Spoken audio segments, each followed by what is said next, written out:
I know a lot of you have had a chance to speak to Corinne through yesterday and this morning. So I'm going to kick off with a simple question. We heard about Saudi women getting that so coveted driver's license at the end of this month. How important does that sound to you with autonomous driving, which seems to be the thing to talk about when it comes to TomTom? You mean they have to enjoy it because it won't last long? No. That's they might just have missed out. Yeah, I think that as a company, what we did 25 years ago, when we started 25 years ago, we actually only launched the sat-navs in 2004, but we just allowed people to go from A to B and find their way the way they never did before, so that was great. And like every good product, you get disrupted, and I think the future will be in autonomous driving. So as a company, we certainly had to keep investing in technologies that was securing the future. So we're looking now as a business, we are kind of diversifying, and we've been looking at autonomous driving is the future. The mobility will change beyond recognition. I think that's going to be one of the major revolution in the years to come. People often ask me, when do you think that we'll have level 5 cars, so just driving completely autonomously? I think you're looking probably 10, 15 years. But like everything with technology, the beginning takes a long time, and then everything aligns, everything is ready, and that can happen quite fast. So, but that's that's always been part of the business, isn't it? The innovation, the disruption, thinking outside the box. When you look at how you viewed business in '91 when you started, and to 2018, you're in a completely different space. You are now working with the car manufacturers, working with other companies that could have completely destroyed you. There was one headline that I read, the rise, the fall, and the rise again of TomTom. How do you keep yourself thinking ahead and strategizing that way? Well, I think as a business in technology, you and as an innovator, what you do is you take risk all the time. You have this long-term view of what you want to do. And when we're starting with navigation, and then we bought our map maker, Teleatlas, what you look is, we wanted to know the road better than anyone. We say, isn't that cool? We have all those drivers driving. If we have a base map and we can make the changes in real time, we will know the route in real time. So we can actually predict everything that's happening in real time. We do this with our traffic information. We're the biggest supplier of traffic information in the world. And with maps, it's much more complex because you need to do this at scale. You need to predict all the roads in the world in real time, validate the changes, and broadcast that in real time. So we've started filing the first patent actually in 2009 at the height of the crisis, where our business was starting to be challenged when Google came in with free navigation on telephones. You can imagine that things were quite challenged. We kept investing in that dream, in that vision that we would know the route better than anyone. And today, those technology we have are quite unique. We're working with a lot of tier ones, a lot of car manufacturers, and the autonomous driving stack will need map making. We need real-time map making, and that's our bet for the future. But what we did is always innovate. Even at the time, in a downturn, even where things were getting tough, we kept investing in technology, in pursuing that vision that we had. And that really did translate to investing in people. Yes, I think that the talent is whichever crisis we had to overcome. We always invested a lot in our engineers and in our talent. I think in technology, we all know that the access to talent is very complex. We're all fighting for talent, all companies, tech companies in the world. And so we've spent a lot of time recruiting the best in the industry, training the best. Everything that we do is based on, we do a lot of AI, a lot of deep learning. So trying to get the best people to share our vision for the future, it's something we've put a lot of effort in, yeah. Let's get some questions from you. If you can put up your hand, we can get our mic handlers out to you. Because what Corinne is trying to do now is a conversation that I'm going to pick up on, and it goes back to that talent and that retention of talent, no matter how tough times are. But any questions right now from you? Just raise your hand and we'll get one to you. There you go. Hello, my name is Hannah Milano. I'm a professor of entrepreneurship, and I'm going into a classroom in a week where I have to teach wannabe entrepreneurs about scaling and about recruiting talent. So could you share maybe how your vision and how you went about it in the early days, and have you at all adapted how you go about that today? Given that also we heard that millennials are really hard to motivate and keep in a place, etc. So just curious if you could share a few insights. Thank you. Well, scaling is, to be honest, so we were a small company. We started with 4 people in 91. We were making B2B software. We started looking at navigation in 95, and then we launched this first product, which actually everybody were telling us it's never going to work. You know, it's obvious that people will use navigation on their PDAs. Some of you in the room closer to my age will remember the personal digital assistants. And then the company just took off. So we kind of scaled we went from 40 million to 1.8 billion in 5 years. And how did we do it? To be honest, I can't remember. It was like being it was just we went international very quickly. I think what you need is bring the right people and the right team. The way we managed to do that is we had a very strong founding team and a strong management team where we could rely on each other. So we all had very different roles in the business, and we were trusting each other with our level of responsibility. And then we were bringing in skill sets as we were going, especially making products. You need to, the operational side is very complex. You know, when you make, I think we made about 100 million sat navs, so it's a big operation. Under the bonnet, we're running 5,000 people in 35 countries to go really fast abroad. So the scaling part is, you just need to surround yourself with good people, keep attracting talent, and look at optimizing your organization all the time. I agree with what Gillian was saying yesterday as well. You need to keep your level of innovation to putting the decision-making as low in the organization as possible. We do something very similar to encourage really people who understand the problem they're solving to test and stay close to the customers. That goes hand in hand with talent acquisition. I think some of the mistake we made in the early days is, as we were scaling so fast, is you tend to recruit too fast. And I think the advice I would give people is be very careful of the type of people you take into your organization. Someone says, and I think that's right, that culture eats strategy for breakfast, and I really believe that. I think you need to really get people who will, and I keep talking about sharing that vision. Being an entrepreneur is hard, okay? People are saying, I know now it's kind of cool and it's glam and we have startups. It's hard. It's hard. You need to look in the long term. You need an awful lot of resilience. You keep getting those curveballs from everywhere, and especially in technology, you're being disrupted all the time. And you know, the technology graveyard is paced with companies, and especially consumer electronics companies, that didn't manage to either have that long-term vision or diversify on time.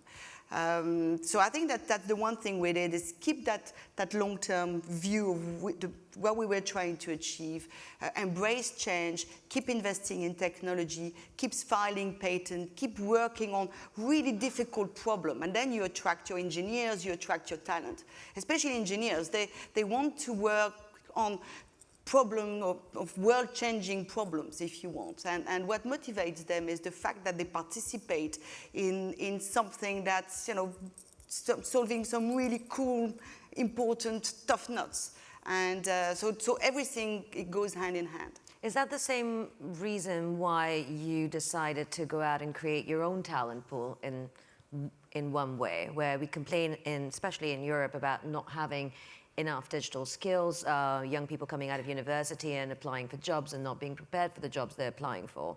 And then you come along with Codam. How does that work? And are you essentially, you know, getting young people straight out of school and saying, oh, I've got a pool right here that I can tap into?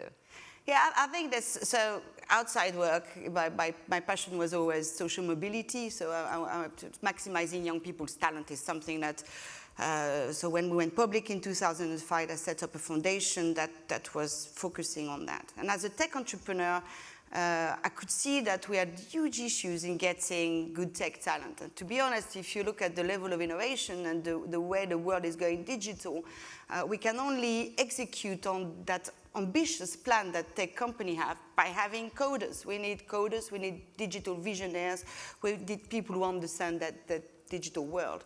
I happened to be in Paris and meet some of French people in the room will know Xavier Niel, and the school is set up for 42.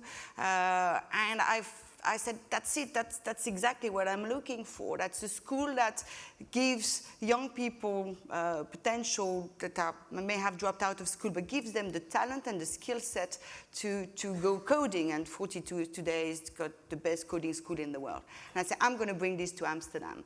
And because I think it's the new way of teaching coding. It's a school without teachers. It's a school that's peer-to-peer learning. And you can run, and in today's world, in technology especially, very difficult to teach the teachers to teach the kids. Here you take a curriculum that's gamified, and then we can run a school like this for 600 kids with a staff of about 15, with a curriculum that's always current and up to university level. How do you bring them in? Because a lot of kids want to get that traditional university education. Technical schools have a tough time attracting that talent, and therefore we have the issues that we face in terms of that talent pool. How do you attract these young people, especially young girls? Yeah, so I think I think we all know the Ken Robinson view on education. I think education is the one thing that has not changed. And I think this is high time that, and we know why, because it's relatively conservative, and I think that the education system is difficult to reform. If you have an idea today about, for example, teaching coding for young children at school, it will take you 4, 5, 6 years maybe to get that into the curriculum. I think education needs to be reformed. I think that if I look at companies where we get all this new generation of people into the workplace, and that's also the things about millennial, they want, I think they want to work, they want to have an impact, but we need to give them the tool to learn. The issue is 80% of the jobs by 2025 have not been invented today. Okay, so we need kids that not only have learned the skill set, but have learned to learn. They have the soft skills, they have the confidence, they have the ability to learn, they have the curiosity, they can work in teams, they're not scared. And I think that type of school, that like 42, the school I'm setting in Amsterdam at Codam, I want to give those kids that skill set. Basically, it's learning to learn and have an appreciation for the digital world. So for the future of work. For the future of work.